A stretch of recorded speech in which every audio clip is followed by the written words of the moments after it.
వరంగల్ జిల్లా కాకతీయ పౌరుషాల గడ్డ అని బీఆర్ఎస్ వర్కింగ్ ప్రెసిడెంట్ కేటీఆర్ అన్నారు. ఇది త్యాగాల గడ్డ, పోరాటాల గడ్డ అని తెలిపారు.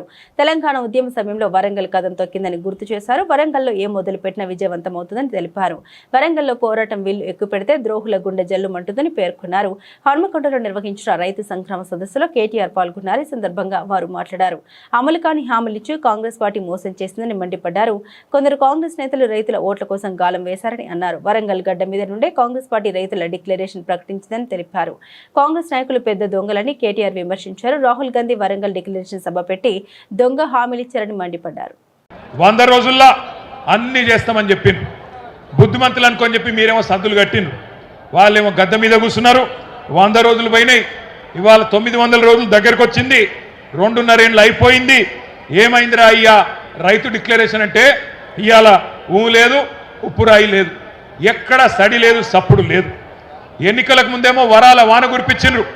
ఇవాళ మాత్రం దున్నపోతు మీద వాన పడ్డట్టే మాట్లాడిన ఒక్క మాట లేదు. ఒక్కటంటే ఒక్కటి వాళ్ళు ఇచ్చిన హామీ 34 హామీలు ఇస్తే డిక్లరేషన్లో ఒక్కటంటే ఒక్కటి కూడా అమలు కాలే. అయిందా కాదా మీరే చెప్పాలని చెప్పి నేను కోరుతా ఉన్నా. ఎకరానికి రాహుల్ గాంధీ చెప్పినట్టు ఎకరానికి 15,000 రూపాయలు వస్తున్నాయా? వస్తున్నాయా లేవా? గట్టిగా చెప్పాలి. వినబడతలేదు. రాకపోతే ఇక్కడ చైలు ఉప్పాల లేవని చెప్పాలి. వస్తున్నాయా లేవా? ఎకరానికి 15,000. 2 లక్షల రుణమాఫీ జరిగిందా? రైతు కూలీలకు 12,000 వేస్తుండ్రా? అన్ని పంటలకు బోనస్ వస్తుందా?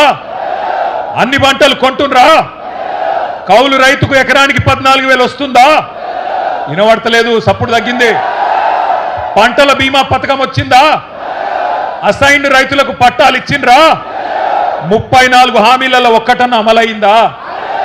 4 ఏళ్ల తర్వాత రైతు బతుకు బాగుపడ్డదా, చెడిపోయిందా? ఇది వాస్తవం. ఇట్లున్నది 4 ఏళ్ల తర్వాత. రైతు డిక్లరేషన్ అనేది ఒక బోగస్ పత్రం, ఒక బక్వాస్ ముచ్చట, ఒక చిత్తు కాగితంతో సమానమైన డిక్లరేషన్ను ఇదే వరంగల్ గడ్డ మీద మీకిచ్చి మోసం చేసినందుకే ఇవాళ అదే గడ్డ మీదకి వెళ్ళి ఈ సంగ్రామ సదస్సు ద్వారా ఈ ప్రభుత్వానికి ఒక హెచ్చరిక జారీ చేసేందుకే రైతాంగం తరఫున ఈ కార్యక్రమం ఇక్కడ పెట్టుకున్నాం.